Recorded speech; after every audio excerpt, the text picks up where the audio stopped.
প্রিয় দর্শকবৃন্দ, আসসালামু আলাইকুম। আশা করি শেষ পর্যন্ত থাকবেন। ভিডিওটি অনেক গুরুত্বপূর্ণ। যদি আপনি ধৈর্য সহকারে শেষ পর্যন্ত দেখতে পারেন, আপনার জীবন অনেকটাই বদলে যাবে। আশা করি ভিডিওটি বিফলে যাবে না। তো আসুন আমরা জীবন বদলানো 21টি মতো পয়েন্ট জেনে নেই এবং সেটা মানার দৃঢ় সংকল্প নিয়ে এগিয়ে যাই। প্রথম যে পয়েন্টে আমরা আলোচনা করব সেটা হচ্ছে নিজেকে কখনো বড় করে প্রকাশ করবেন না। নিজেকে বড় করে প্রকাশ করা এটা কখনোই আত্মবিশ্বাস নয়, এটা একটি অহংকার, আর অহংকার পতনের মূল। তাই নিজেকে কখনো বড় করে জাহির করবেন না মানুষের সামনে। 2 নাম্বার, ভুল স্বীকার করতে শিখুন। আপনি যত বড়ই হন না কেন, আপনার পজিশন যত উপরেই হোক না কেন, অবশ্যই আপনি ভুলটা স্বীকার করতে শিখুন। কারণ আপনি ভুল স্বীকার করলে আপনার কখনো লস নাই। কারণ আপনি ভুল স্বীকার করলে অন্যরা আপনার প্রতি আরো আকৃষ্ট হবে এবং আপনার প্রতি সম্মানবোধটা বেড়ে যাবে, আপনার অ্যাকসেপ্টেন্স বৃদ্ধি পাবে। 3 নাম্বার যে পয়েন্টে আলোচনা করব সেটা হচ্ছে নিজের গোপন কথা কাউকেই বলবেন না।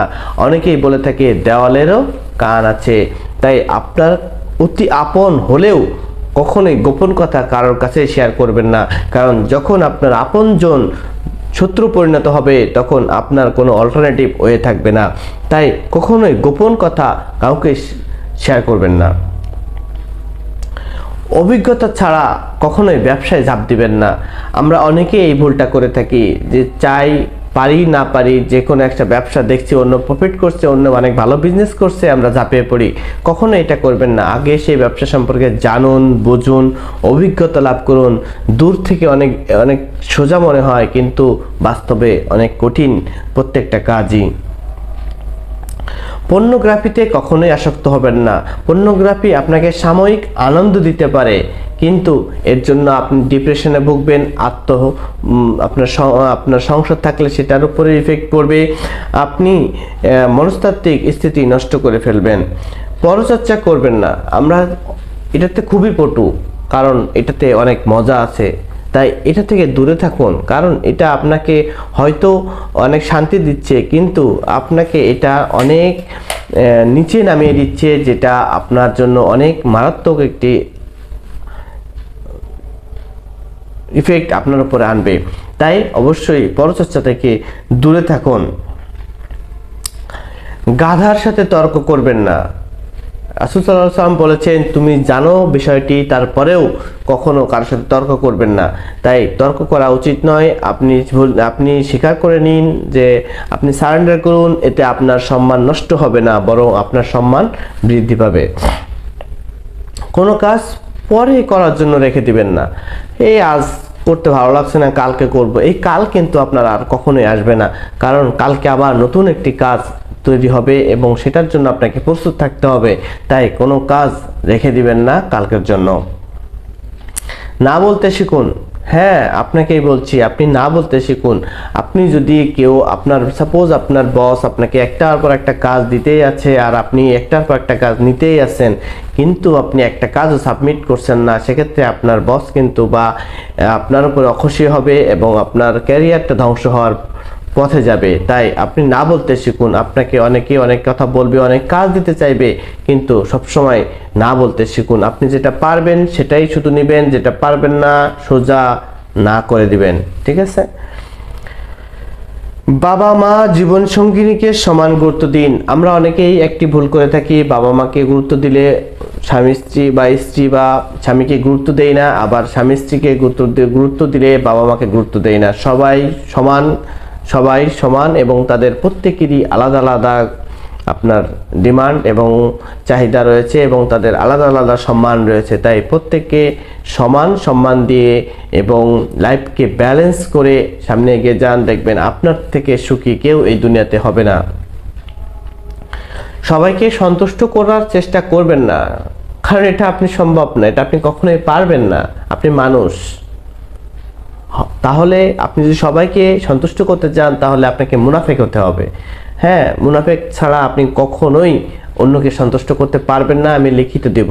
কারণ আপনি যদি অন্যকে সন্তুষ্ট করতে চান, অন্য যার সাথে সম্পর্ক ভালো না, সে কিন্তু অখুশি হবে। আবার তাকে যদি আপনি সন্তুষ্ট করতে চান, তাহলে আপনার অন্য কেউ অসন্তুষ্ট হবে। তাই কখনোই একজন মানুষের পক্ষে সবাইকে সন্তুষ্ট করার উপায় নাই। সোজা কথাই নাই। তাই আপনার যেটা মনে ভালো বলে সেটাই আপনি করুন। ঝুঁকি ছাড়া সাফল্য আসে না, এটাই আসল বাস্তব। কোনো কাজই সহজ নয় এবং কোনো কাজই কঠিন নয়। আপনি যদি প্রপার প্ল্যানিং এবং ওয়ার্ক ম্যাপের মাধ্যমে কাজটি সম্পাদন করতে পারেন, তাহলে আপনার সবচেয়ে কঠিন কাজটিও সহজ মনে হবে।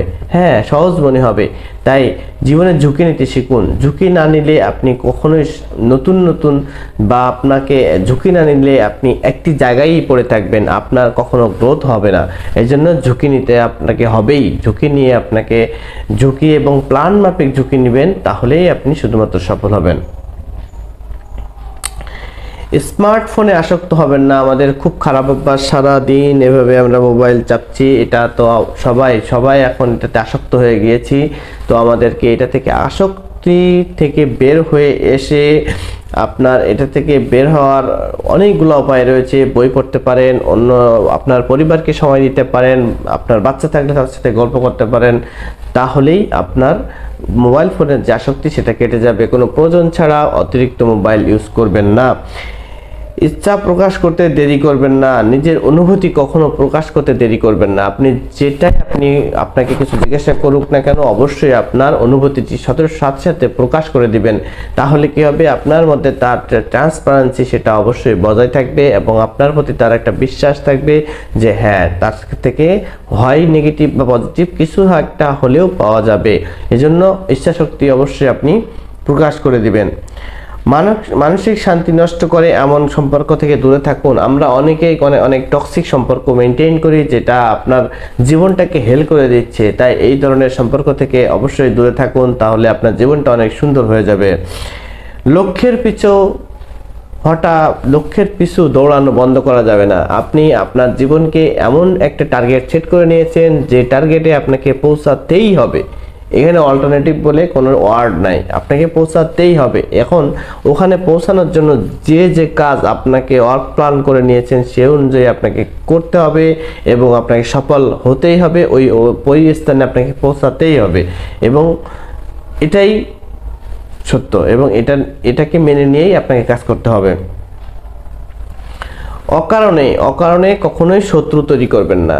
হ্যাঁ, আপনার সাথে একজনের সম্পর্ক ভালো না হতে পারে তার মানে এই নয় সে আপনার শত্রু। আপনাকে একজন অপছন্দ করতে পারে তার মানে সে শত্রু নয়। এজন্য শত্রু এবং অপছন্দ দুটা ভিন্ন জিনিস। আপনি সবার সাথে সুসম্পর্ক বজায় রাখবেন এবং আপনার সোশ্যাল যে ডিস্টেন্স সেটা অবশ্যই মেনটেন করবেন, কিন্তু শত্রু তৈরি করবেন না। আপনার সাথে দ্বিমত হতে পারে, কিন্তু দিন শেষে তার সাথে আপনি একটি সুসম্পর্ক বজায় রাখবেন। সবচেয়ে গুরুত্বপূর্ণ, কারো ধর্মবিশ্বাসে আঘাত করবেন না। আপনি হিন্দু, মুসলিম, খ্রিস্টান, বৌদ্ধ যে ধর্মেরই হন না কেন, অবশ্যই আপনার ধর্ম আপনার কাছে অনেক বড়। ঠিকই আপনার ধর্ম অন্যের কাছে অনেক বড়, এইটাই হওয়া উচিত। কারণ আপনি একজন হিন্দু বা একজন মুসলিম বা একজন খ্রিস্টান, একে অন্যের ধর্ম নিয়ে কখনোই কটাক্ষ করবেন না, যেটা রাসূল সাল্লাল্লাহু আলাইহি ওয়াসাল্লাম বিদায় হজের ভাষণেও কিন্তু বলেছেন। ধর্ম নিয়ে কখনো বাড়াবাড়ি করবেন না।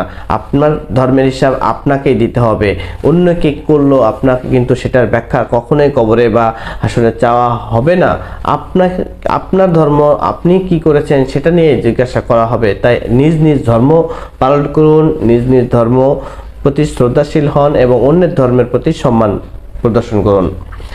কখনোই একান্ত মুহূর্তের ছবি বা ভিডিও করবেন না। আপনার এই সোশ্যাল যুগটা, এই আধুনিক যুগ, কখন কি হবে আপনার ফোনটাই আপনি ভিডিও করছেন, আপনার ফোনটা ছিনতাই হয়ে যেতে পারে এবং সেই একান্ত মুহূর্তের ভিডিও বা ছবিগুলো ফাঁস হয়ে যেতে পারে। তাই আপনি কখনোই আপনার একান্ত মুহূর্তের ছবি বা ভিডিও করবেন না, কোনো মতেই না।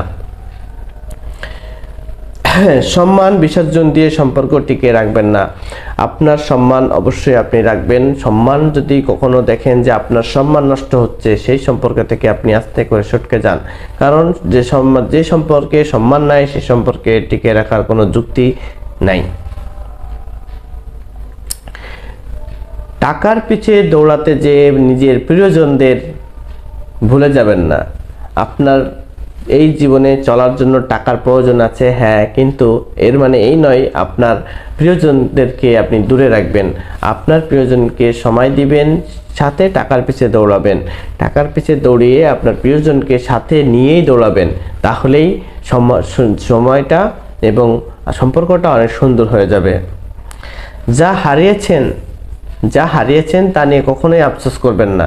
যেটা চলে গিয়েছে সেটা আপনি চাইলেও আর ফেরত আনতে পারবেন না, এটাই সত্য, এটাই বাস্তব। রিপন মিয়ার মতো এটাই বাস্তব। হ্যাঁ, যেটা আপনি হারিয়েছেন সেটা কখনোই ফেরত আনতে পারবেন না, তাহলে কেন মিশে সময় নষ্ট করছেন? তাই বাস্তবতা মেনে নিন এবং যেটা হারিয়েছে সেটা নিয়ে কখনোই আফসোস করবেন না। তো এই 22টি নিয়ম যদি আমরা সুন্দর করে মেনে চলতে পারি, অবশ্যই আমাদের জীবনটা অনেক অনেক বদলে যাবে। দেখবেন অবশ্যই আমরা এই গুণগুলা আমি নিজে এবং আপনারা সবাই এটা চেষ্টা করবেন মান্য করার। দেখবেন ইনশাআল্লাহ আপনার জীবন অনেক সুন্দর এবং আগের থেকে অনেক ডেভেলপ করবে। আর যদি ভিডিওটি ভালো লেগে থাকে অবশ্যই ভিডিওটি শেয়ার করার অনুরোধ রইল এবং কমেন্ট করে মতামত জানানোর অনুরোধ রইল। আসসালামু আলাইকুম, ভালো থাকবেন।